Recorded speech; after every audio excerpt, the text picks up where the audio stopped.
Hello students. आज हम चर्चा करेंगे तुलसीदास द्वारा रचित रामचरितमानस महाकाव्य से लिए गए पाठ वस्तु क्षितिज का पाठ नंबर 2 श्री राम लक्ष्मण परशुराम संवाद के ऊपर। यह अंश महाकाव्य रामचरितमानस के बालकांड से लिया गया है।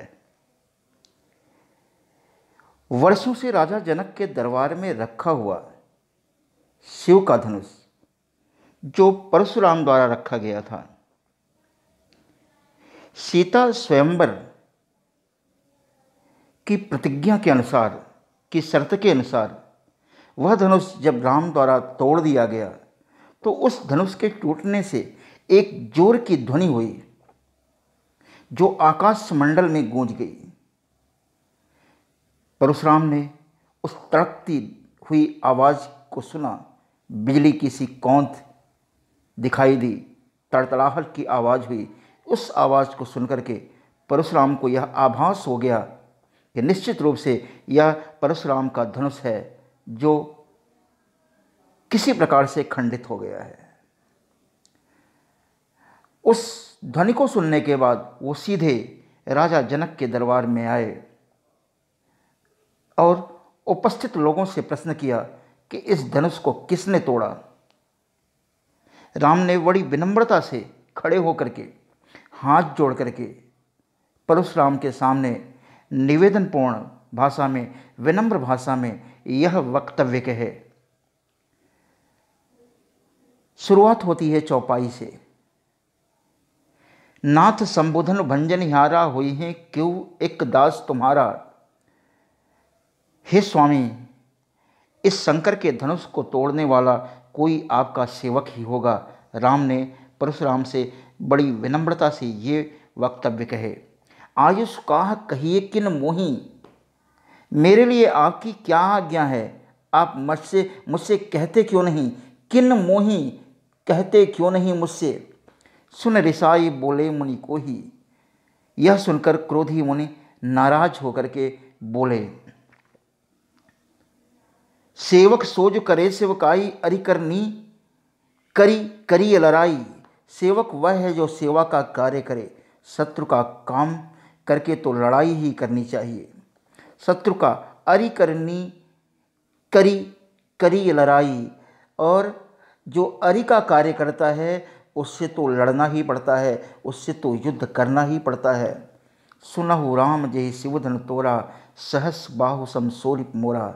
हे राम सुनो, यही शिवधन तोरा, जिसने शंकर के इस धनुष को तोड़ा है। सहस बाहु सम शोरिप मोरा, वह सहस्त्रा बाहु के समान हमारा शत्रु है। सहस बाहु सम शोरिप मोरा, सहस्त्रा बाहु के समान वह हमारा शत्रु है। सो बिली गाहु बिहाई समाजा, नत मारे जय हैं सब राजा। वह इस समाज को छोड़ करके अलग हो जाए। यह राजाओं के इस समाज को छोड़ करके वह व्यक्ति जिसने इस धनुष को तोड़ा है वह बाहर आ जाए। सुनी मुनि वचन लखन मुस्काने, बोले परस धरहि अपमाने। बोले परस धरहि अवमाने। सुनी मुनि वचन लखन मुस्काने, लक्ष्मण सो विलगाऊ बिहाई समाजा, नत मारे जई हैं सब राजा। सुनी मुनि वचन लखन मुस्काने, बोले परस धरहि अपमाने। लक्ष्मण ने परशुराम से कहा, परशुराम जी, क्या आप इस फरसे को इसलिए धारण करते हैं ताकि आप इस फरसे को चमका करके, धमका करके किसी का मान कर सकें। बोले परस धरहि अवमाने। बहुधन ही तोरी लरिकाई, कबहु न असरिस कीन गोसाई। बहुधन ही तोरी लरिकाई, हे गोसाई, लड़कपन में हमने बहुत सी धनुहियाँ तोड़ी हैं, किंतु आपने ऐसा क्रोध कभी नहीं किया। या बहुधन ही तोरी लरिकाई, कबहु न असरिस कीन गोसाई, बचपन में हमने न जाने ऐसी कितनी धनुषों को तोड़ा है, लेकिन हम पर कभी भी किसी ने ऐसा क्रोध नहीं किया। एहि धनु पर ममता के हेतु सुन रिसाई कह भृगुकुल केतु। एहि धनु पर ममता के हेतु, इस धनुष पर आपकी इतनी ममता किस लिए है, इस धनुष से आपका इतना प्रगाढ़ लगाव किस लिए है। सुन रिसाई कह भृगुकुल केतु। लक्ष्मण के ऐसे वक्तव्य को सुनकर के भृगुकुल के केतु पताका, भृगुकुल की पताका अर्थात परशुराम ने नाराज होकर के कहा, रे नृप बालक काल बस बोलत तो ही न समार, धनु ही सम त्रिपुरारि धन विदित सकल संसार। अरे राजा के लड़के, रे नृप बालक, अरे राजा के पुत्र, अरे राजपुत्र, हे राजपुत्र, तू काल के वश में है, काल बस बोलत तो ही न संहार, इसलिए तू संभाल करके नहीं बोलता है, इसलिए तू बोलने से पहले सोचता नहीं है। धनु ही सम त्रिपुरारि धन, त्रिपुरारि, त्रिपुरारि अर्थात शंकर, धनु ही सम त्रिपुरारि धनु, शंकर के इस धनुष के समान, विदित सकल संसार, क्या तुमने अन्य धनुषों को भी शंकर के इस धनुष के समान समझ रखा है? नहीं, यह धनुष ऐसा नहीं है। विदित सकल संसार, यह धनुष पूरे संसार में प्रसिद्ध है। शिव का यह धनुष क्या अन्य धनुषों के समान है? नहीं, यह धनुष पूरे संसार में प्रसिद्ध है। लखन कहा हंसी हमरे जाना, सुनहु देव सब धनुष समाना। लक्ष्मण ने कहा, हंस करके कहा, हमरे जाना, हमारे विचार में तो, हमारी समझ में तो, जहाँ तक मैं समझता हूँ, सुनहु देव, हे देव सुनिए, हे श्रीमंत सुनिए, सब धनुष समाना, सारी धनुषें हमारी निगाहों में, हमारी नज़र में तो एक समान हैं। का क्षति लाभ जून धन तोरे, का क्षति, क्षति का मतलब होता है नुकसान, लाभ जून धन तोरे, जून अर्थात पुराना। इस पुराने सड़े गले धनुष को टूट जाने से क्या हानि है, क्या फायदा? न कोई लाभ है, न कोई नुकसान है। देखा राम नयन के भोरे, श्री रामचंद्र जी ने तो इसे नवीन के धोखे में देखा था। देखा राम नयन के भोरे, श्री रामचंद्र जी ने तो इसे नवीन के धोखे में देखा था। देखा राम नयन के भोरे, और दूसरा अर्थ हम कह सकते हैं कि आपने राम पर ऐसा क्रोध इसलिए दिखाया कि आपने राम को विनम्र पाया और भोला पाया। देखा राम नयन के भोरे, छुअत टूट रघुपति ही न दोषु, मुनि बिनु काज करिए कतरोसु। फिर यह तो छूते ही टूट गया। छुअत टूट रघुपति ही न दोषु, यह सड़ा गला जीर्ण शीर्ण पुराना धनुष, यह छूते ही टूट गया। रघुपति ही न दोषु, इसमें राम का कोई दोष नहीं। मुनि बिनु काज करी कतरोसु, हे मुनि, बिनु काज मतलब अकारण, बिना कारण के, करिए कतरोसु, आप क्रोध क्यों करते हैं? यह धनुष तो छूने मात्र ही से ही टूट गया, आप तो अकारण ही क्रोध करते हैं।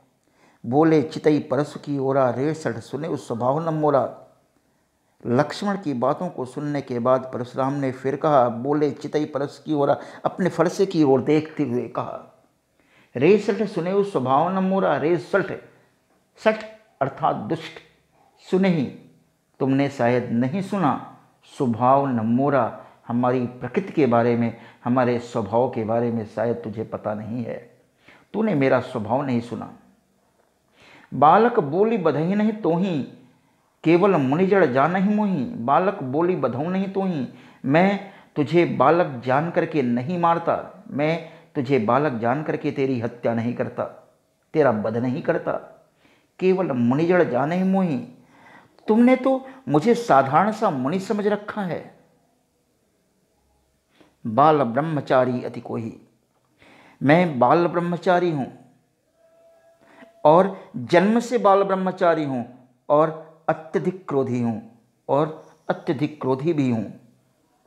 विश्व विदित क्षत्रिय कुल द्रोही, और यह बात पूरे विश्व में ज्ञात है, यह बात पूरा संसार जानता है कि मैं क्षत्रिय कुल का द्रोही हूँ, प्रबल शत्रु हूँ क्षत्रिय वंश का। भुजबल भूमि भूप बिनु कीनी विपुल बार मही देवंदिनी। भुजबल भूमि भूप बिनु कीनी, मैंने अपने भुजाओं की शक्ति से इस भूमि को भूप बिनु कीनी, भूप अर्थात राजाओं से विहीन कर दिया। विपुल बार मही देवंदिनी, विपुल अर्थात कई बार, मही देवंदिनी उन राजाओं से छीनी गई धरती को या साम्राज्य को मैंने मही देवंदिनी, मही देवन अर्थात ब्राह्मणों में दान दे दिया। सहस बाहु भुज छेदनिहारा, परसु बिलोक महीप कुमारा। महीप कुमारा अर्थात राजा के लड़के। हे राजा के लड़के, अरे राजा के लड़के, सहस्त्रा बाहु की भुजाओं को काटने वाले इस फरसे को तू देख। मातु पितहि जनि सोच बस, करसी महीश किशोर। परशुराम लक्ष्मण से कहते हैं, धमकी देते हुए कहते हैं, मातु पितहि जनि सोच बस, अपने माता पिता को चिंता में मत डालो। ऐसा कोई काम न करो कि तुम्हारे ऊपर तुम्हारे माता पिता को पश्चाताप हो, चिंता करना पड़े। करसी महीश किशोर, ऐ राजा के लड़के तू ऐसा काम न कर। गर्भन के अर्भक दलन, गर्भ में पलने वाले शिशु का भी दलन करने वाले। अर्भक अर्थात शिशु, गर्भ अर्थात गर्भ, गर्भ में पलने वाले शिशु का भी दलन करने वाले अर्थात उसे भी मौत के घाट उतार देने वाले। परसु मोर अति घोर, मेरे इस भयंकर फरसे को देखो। घोर का मतलब होता है भयंकर। बिहसी लखन बोले मृदुबानी, अहो मुनीस महाभटमानी। बिहसी लखन बोले मृदुबानी, लक्ष्मण जी ने हंस करके मीठी वाणी में कहा। बिहस से तात्पर्य होता है हंसकर, मृदु अर्थात मीठा। अहो मुनीस, हे मुनि श्रेष्ठ, हे महामुनि, महाभटमानी, आप तो महान योद्धा हैं।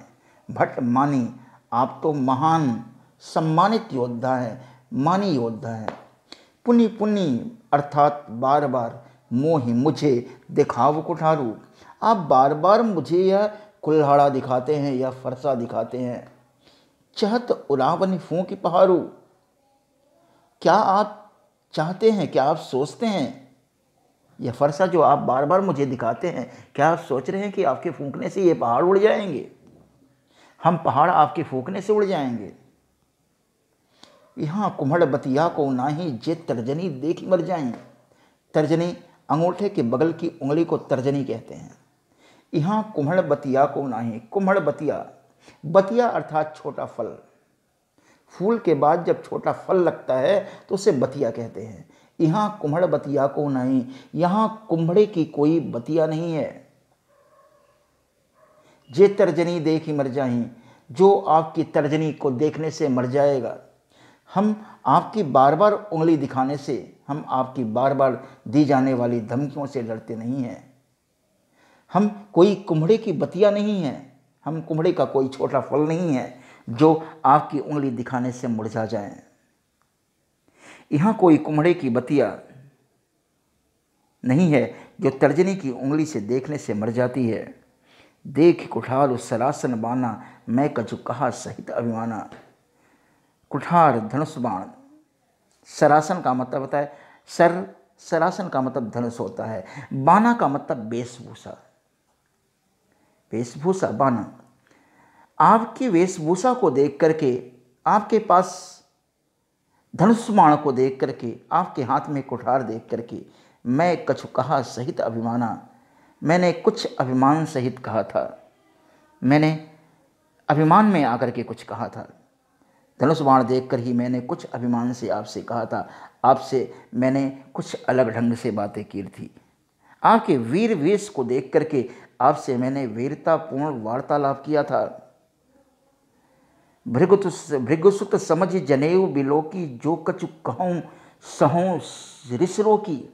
भृगुवंश, भृगुसुत समझ, भृगुसुत भृगुवंश के पुत्र, भृगुवंशी आपको भृगुवंशी जान करके जनेऊ विलोकी और आपके कंधे पर सुशोभित होते हुए इस यज्ञोपवीत को देख करके, आपकी जनेऊ को देख करके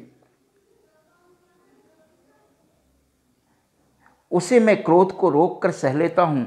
जो कछु कहूं सहाऊं सिरिसिरो की, आपके क्रोध को, आपके जनेऊ को देख करके, भृगुवंश का जान करके मैं आप जो कुछ की कहते हैं, मैं ऋषि रोकी अपने गुस्से को रोक करके सह लेता हूँ। इसलिए कि आप ब्राह्मण हैं, इसलिए कि आप भृगुवंश के हैं, एक सम्मानित वंश के वंशज हैं, इसलिए मैं आपकी बातों को, गुस्से को रोक करके सह लेता हूँ। सुर महिसुर हरिजन अरुगाई, हमरे कुल इन पन्न सुराई। हे मुनिश्रेष्ठ सुनिए, सुर देवता, महिसुर अर्थात ब्राह्मण, हरिजन से तात्पर्य है ईश्वर भक्त, अरुगाई और गाय। हमरे कुल इन पर न सुराई, हमारे कुल के लोग इन पर अपनी वीरता नहीं दिखाते हैं। सुराई का मतलब होता है वीरता। बधे पाप अप कीरत हारे, कीरति हारे मारत हूँ पा परी तुम्हारे। बधे पाप अप कीरत हारे, हमारी मान्यता है, हमारे कुल की सोच ऐसी है कि बधे पाप अप कीरत हारे। अपकीरत हारे का मतलब अपयश का भागी होना। बधे पाप, इन लोगों को मारने से, इनकी हत्या करने से, इन्हें सताने से हमें अपकीर्ति मिलती है, हमें अपयश मिलता है। मारत हूँ पापरी तुम्हारे, इसलिए आप मारें तो भी हम आपके पैर ही पड़ते हैं, हमें आपके पैर ही पड़ना चाहिए। आप मारें तो भी, आप हमें सताएं तो भी हमें आपके पैर ही पड़ना चाहिए। कोटि कुलिस्सम वचन तुम्हारा, व्यर्थ धरऊं धनु बाण कुठारा। लक्ष्मण ने अब तीखे व्यंग्य से फिर आघात किया परशुराम के ऊपर। शब्दों के नुकीले तीर छोड़े। कोटि कुलिस्सम वचन तुम्हारा, हे मुनिवर, आपके वचन तो करोड़ों वज्र के समान हैं। कुलिस अर्थात वज्र। व्यर्थ धरऊं धनु बाण कुठारा, आप तो बेकार में ये धनुष, ये बाण, ये कुठार धारण करते हैं, इनकी कोई जरूरत नहीं है। आपकी वाणी ही किसी को परास्त करने के लिए, घायल करने के लिए पर्याप्त है। जो विलोकी अनुचित कहूँ क्षमहु महामुनि धीर, सुनि सरोस भृगुवंश मनि बोले गिरा गंभीर। जो विलोकी अनुचित कहूँ क्षमहु महामुनि धीर, जो विलोकी, आपकी वीर वेशभूषा को देख करके, धनुष बाण और कुठार से सुसज्जित लैस आपको देख करके कुछ अनुचित कहा हो, इस कुछ भी अनुचित कहा हो तो उसे हे मुनिधीर क्षमा कीजिए। आपकी वेशभूषा को देख करके मैंने कुछ भी अनुचित कहा हो तो आप मुझे क्षमा करिए। यह सुनकर भृगुवंश मणि परशुराम जी क्रोध के साथ गंभीर वाणी बोले। सुनी सरोस, गुस्से में, सरोस का मतलब गुस्से में, भृगुवंश मणि, भृगुवंश के मणि अर्थात परशुराम बोले गिरा गंभीर। गिरा का अर्थात वाणी, गंभीर वाणी में बोले, क्रोध से भरी हुई आवाज में बोले। बोले गिरा गंभीर। कौशिक सुनहु मंद यह बालक, कौशिक सुनहु मंद यह बालक, हे विश्वामित्र सुनिए, मंद यह बालक, यह बालक मंद है। कौशिक सुनहु मंद यह बालक, कुटिल काल बस निजकुल घालक। कौशिक सुनहु मंद यह बालक, हे विश्वामित्र सुनो, यह बालक मंद बुद्धि का है। कुटिल काल बस निजकुल घालक, और यह काल के वश में है, यह कपटी है, यह स्वभाव से कुटिल है। निजकुल घालक, और यह अपने ही वंश का नाश कराने वाला है। भानुवंश राकेश कलंको, निपट निरंकुश अबुध असंको। भानुवंश, यह सूर्यवंश रूपी भानुवंश राकेश, यह सूर्यवंश रूपी राकेश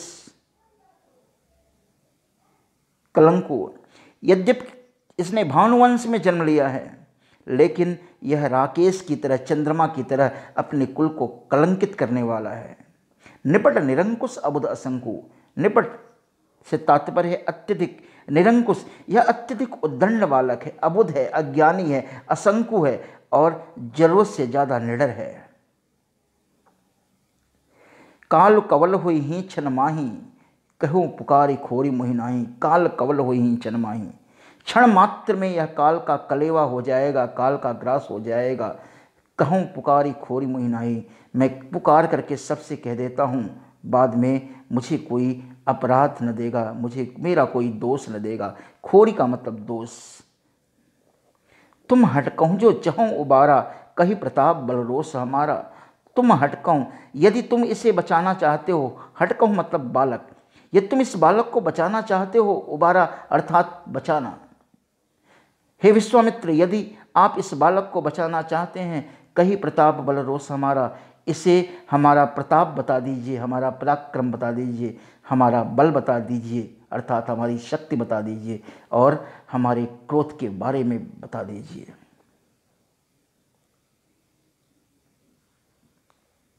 लखन कहो मुनि सुजस तुम्हारा, तुम्हें अछत को बरने पारा। लखन कहो मुनि सुजस तुम्हारा।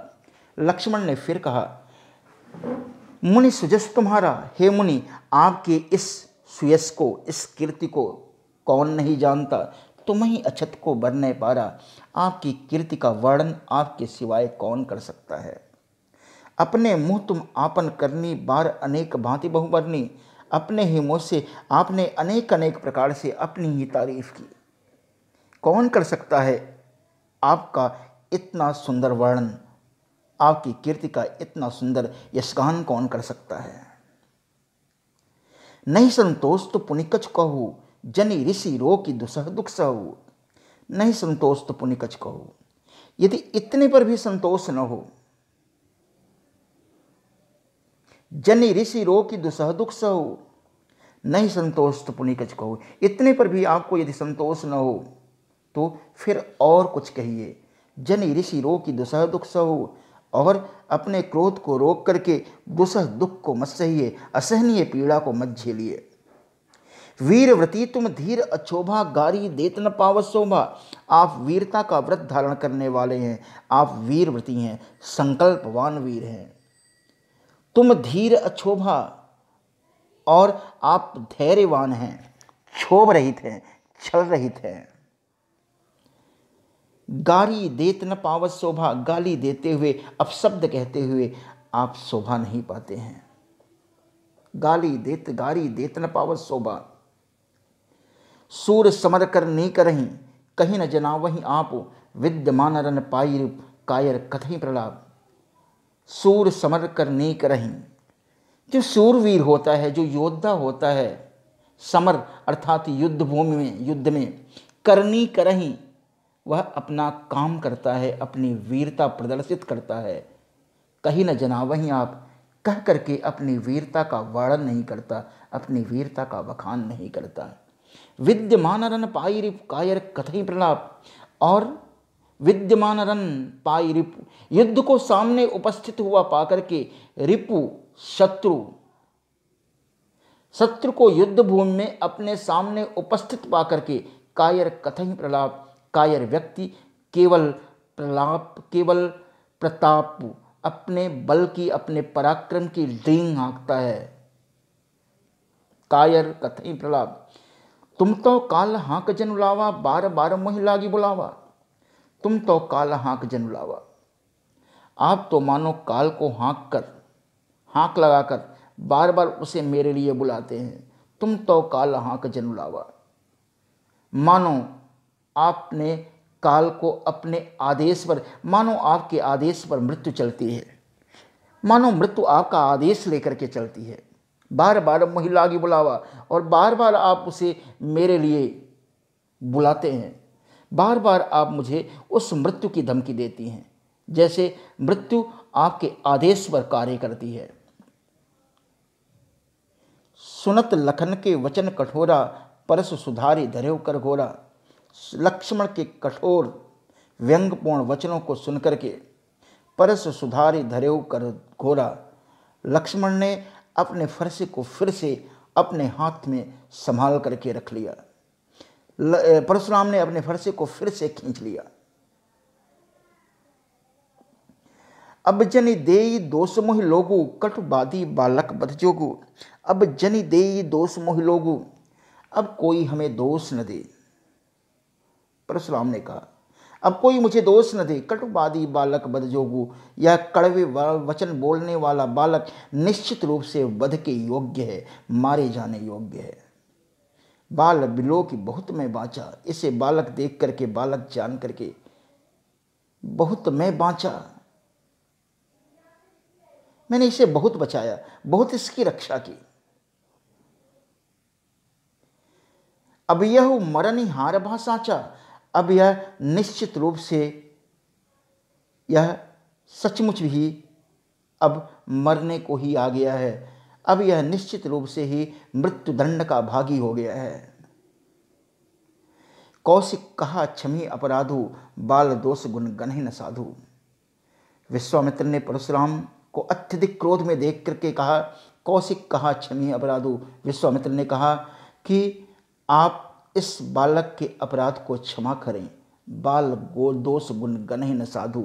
साधु अर्थात सज्जन लोग, महात्मा, महात्मा जन, साधु जन बालक के गुण और दोष को नहीं गिनते हैं, उनको हिसाब में नहीं रखते हैं। खर कुठार में अकरुण को ही, आगे अपराधी गुरुद्रोही।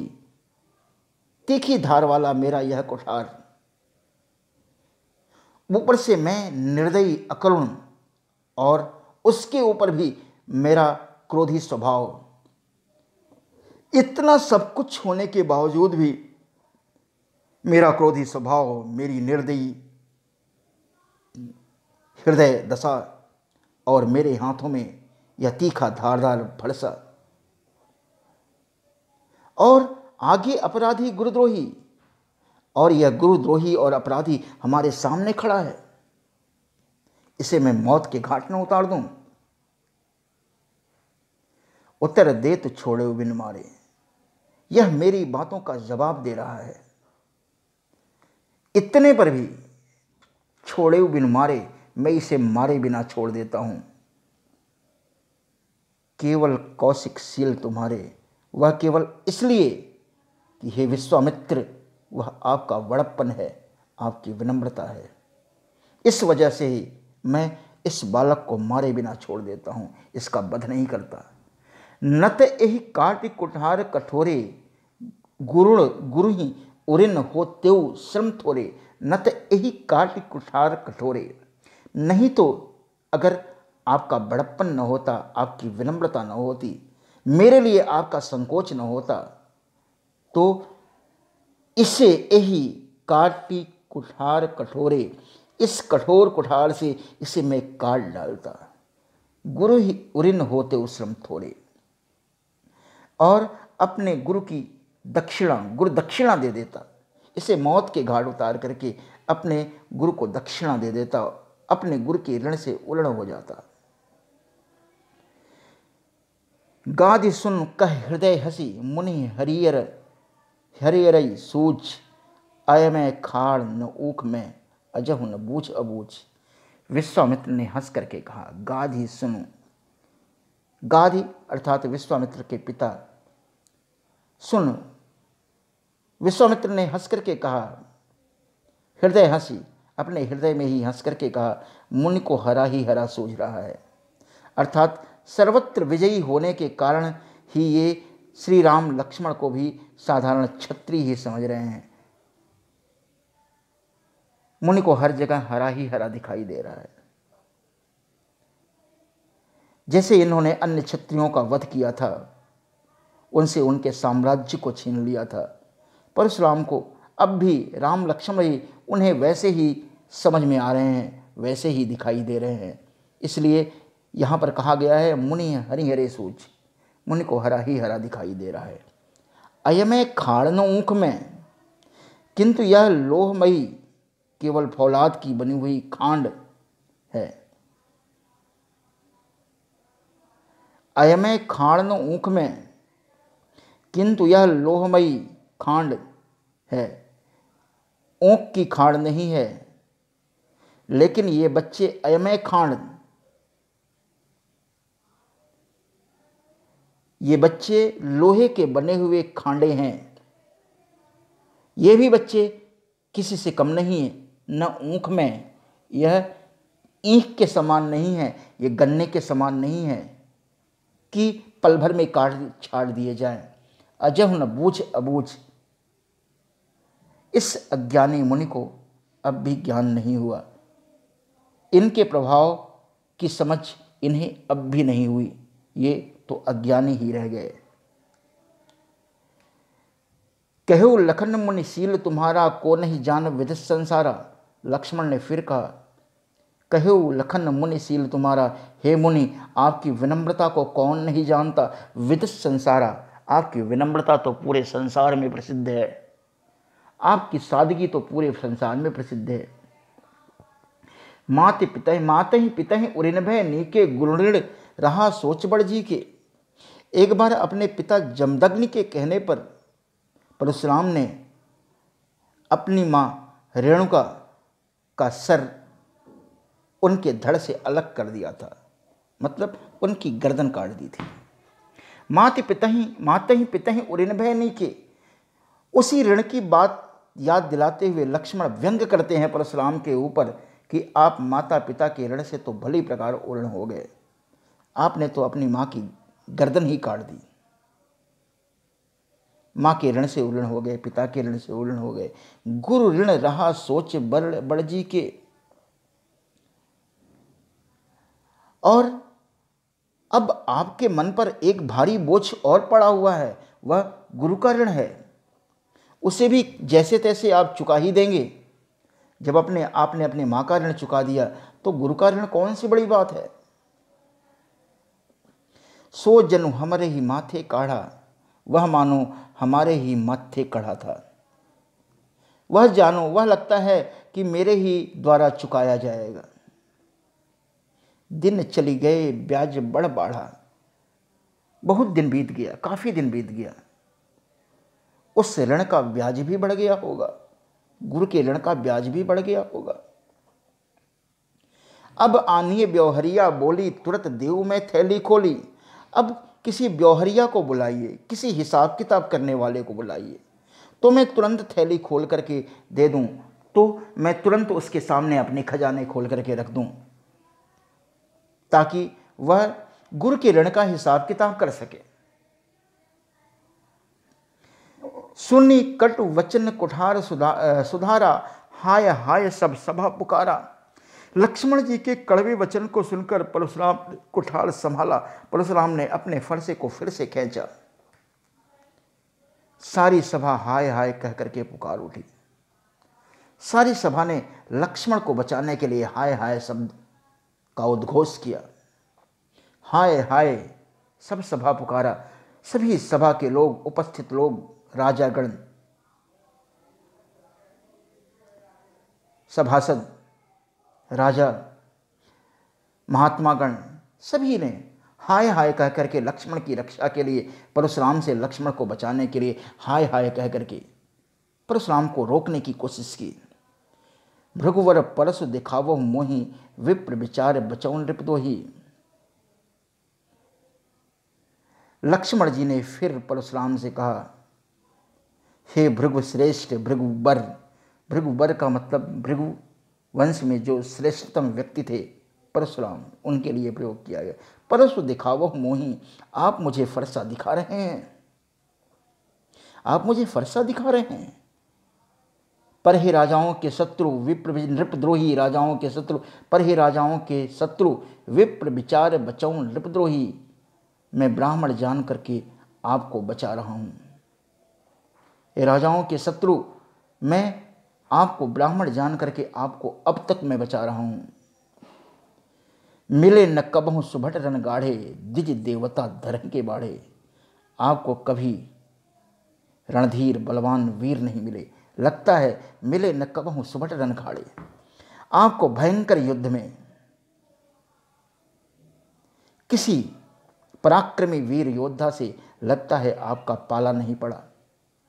मिले न कबहु, लगता है आपको ऐसा वीर योद्धा कभी नहीं मिला जो आपको मुश्किल में डाल दे, जो आपको गाढ़े में डाल दे। द्विज देवता धरही के बाड़े, द्विज देवता धरही के बाड़े। हे ब्राह्मण देवता, आप घर ही में बड़े हैं, यह सुनकर अनुचित है कह करके सब लोग पुकार उठे। अनुचित कही सब लोग पुकारे, द्विज देवता धरही के बाड़े। और हम ये सोचते हैं, लक्ष्मण कहते हैं, हम तो ये सोचते हैं कि इस ब्राह्मण देवता को कौन बढ़ करके रोके, कौन इनके पराक्रम को रोके। द्विज देवता घरही के बाड़े, घरही के बाड़े, सॉरी, इसका यहाँ पर अर्थ होगा द्विज देवता घरही के बाड़े। हे ब्राह्मण देवता, आप घर ही में बड़े हैं। आपके बड़प्पन को तो आपके परिजन ही जानते हैं, आपका बड़प्पन आपके घर से बाहर नहीं गया। यह सुनकर अनुचित है, अनुचित कही सब लोग पुकारे। लक्ष्मण की ऐसी वाणी को सुनकर के सभी ने कहा कि यह लक्ष्मण का कहना अनुचित है। रघुपति सह नहीं लखन निवारे। राम ने इशारे से लक्ष्मण को रोका। रघुपति सह नहीं लखन निवारे। लखन उतर आहुति सरिस, भृगुवर कोप किसान, बढ़त देख जल संवचन, बोले रकुल भान। लक्ष्मण के उत्तर आहुति के सरिस हैं, आहुति के समान हैं। आहुति अर्थात अग्नि, भृगुवर कोप किसान, और लखन उत्तर आहुति सरिस, लक्ष्मण के उत्तर आहुति की तरह हैं। आहुति का मतलब यज्ञ कुंड में दी जाने वाली शमिधा, ईंधन। लक्ष्मण के उत्तर आहुति की तरह है। भृगुवर कोप कृषाणु, और परशुराम जी का क्रोध कृषाणु की तरह है, अग्नि की तरह है।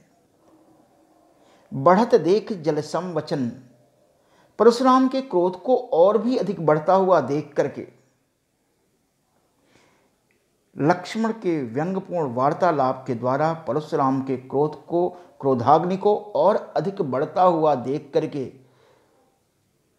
जल सम वचन बोले रकुल भान, राम ने जल के समान शीतल वचन बोले। इस प्रकार से यह रहा संपूर्ण विश्लेषण राम लक्ष्मण परशुराम संवाद का। हमारी पूरी आशा है कि आपको ये विश्लेषण समझ में आएगा।